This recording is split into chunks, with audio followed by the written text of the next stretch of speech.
ಗ್ರಾಮೀಣಾಭಿವೃದ್ಧಿ ಮತ್ತು ಪಂಚಾಯತ್ ರಾಜ್ ಇಲಾಖೆ ಗ್ರಾಮ ಪಂಚಾಯಿತಿಗಳ ವ್ಯಾಪ್ತಿಯಲ್ಲಿ ಬಾಕಿ ಉಳಿದಿರುವ ಆಸ್ತಿ, ಮನೆ, ನಿವೇಶನ ಇತ್ಯಾದಿ ತೆರಿಗೆಗಳ ಸಂಗ್ರಹ ಕಾರ್ಯಕ್ಕೆ ಚಾಲನೆ ನೀಡಿದೆ. ಪಂಚಾಯಿತಿ ಅಧಿಕಾರಿಗಳು ಮತ್ತು ಸಿಬ್ಬಂದಿ ವರ್ಗ ಮನೆ ಮನೆಗೆ ತೆರಳಿ ಕರ ಸಂಗ್ರಹಿಸುತ್ತಿದ್ದಾರೆ. ಕಲಬುರಗಿ ಜಿಲ್ಲೆ ಯಡ್ರಾಮಿ ತಾಲೂಕಿನ ಅರಳಗುಂಡಗಿ ಗ್ರಾಮ ಪಂಚಾಯಿತಿ ಸಿಬ್ಬಂದಿ ಇಂದು ಮನೆ ಮನೆಗೆ ತೆರಳಿ ಬಾಕಿ ಉಳಿದಿದ್ದ ತೆರಿಗೆಗಳನ್ನು ಸಂಗ್ರಹಿಸಿದರು.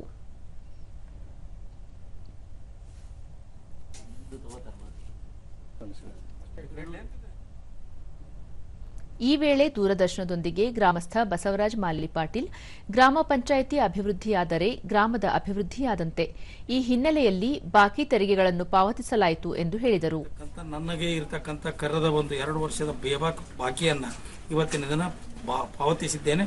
ತಾವು ಕೂಡ ಮನೆಗೆ ಬಂದಾಗ ಅವರೊಂದಿಗೆ ಸಜ್ಜನಿಂದ ವರ್ತಿಸಿ ತಮ್ಮ ಬಾಕಿಯನ್ನು ಕೂಡ ಪೇಡ್ ಮಾಡುವುದರೊಂದಿಗೆ ಈ ಒಂದು ಗ್ರಾಮದ ಅಭಿವೃದ್ಧಿಗೆ ತಮ್ಮದೇ ಆಗಿರತಕ್ಕಂಥ ಕೊಡುಗೆಯನ್ನು ಕೊಡಬೇಕು ಅಂತಕ್ಕಂಥ ಮನವಿಯನ್ನು ಮಾಡಿಕೊಂಡು ಮತ್ತೋರ್ವ ಗ್ರಾಮಸ್ಥ ಶ್ರೀಶೈಲ್, ರಸ್ತೆ, ನೀರು, ಚರಂಡಿ, ವಿದ್ಯುತ್ ದೀಪ ಇತ್ಯಾದಿ ಮೂಲಭೂತ ಸೌಕರ್ಯಗಳ ಸೃಷ್ಟಿಗೆ ಸಂಪನ್ಮೂಲದ ಅಗತ್ಯ ಹೆಚ್ಚಾಗಿರುತ್ತದೆ.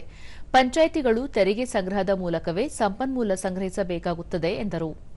ಸಮಸ್ತ ಗ್ರಾಮಸ್ಥರಿಗೆ ನಾನು ವಿನಂತಿಯನ್ನ ಮಾಡ್ತಾ ಇದ್ದೀನಿ. ತಪ್ಪದೆ ಎಲ್ಲರೂ ಕೂಡ ಟ್ಯಾಕ್ಸ್ ಅನ್ನ ಕಟ್ಟಿ ಪಂಚಾಯಿತಿಯನ್ನ ಅಭಿವೃದ್ಧಿಗೊಳಿಸಬೇಕಾಗಿ ನಾನು ತಮ್ಮಲ್ಲಿ ಈ ಮೂಲಕ ಅಧಿಕಾರಿಗಳ ಮೂಲಕ ನಾನು ಮನವಿ ಮಾಡಿಕೊಳ್ತಾ ಇದ್ದೀನಿ.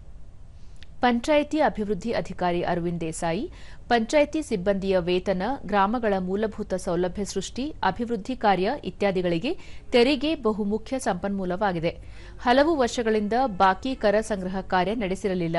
ಗ್ರಾಮಸ್ಥರು ತೆರಿಗೆ ಪಾವತಿಸುವ ಮೂಲಕ ಉತ್ತಮವಾಗಿ ಸ್ಪಂದಿಸುತ್ತಿದ್ದಾರೆ ಎಂದು ಮಾಹಿತಿ ನೀಡಿದರು. ಈಗ ಸೀಸನ್ ಆಗಿರೋದ್ರಿಂದ ಒಳ್ಳೆಯ ಸೀಸನ್ ಆಗಿರೋದ್ರಿಂದ ಜನರು ಕೂಡ ಟ್ಯಾಕ್ಸ್ ತುಂಬ್ತಾ ಇದ್ದಾರೆ. ಒಳ್ಳೆಯ ಜನರಿಂದ ರೆಸ್ಪಾನ್ಸ್ ಕೂಡ ಬರ್ತಾ ಇದೆ ಅಂತ ಈ ಮೂಲಕ ತಮ್ಮಲ್ಲಿ ಕೇಳಿಕೊಳ್ಳುತ್ತೇನೆ.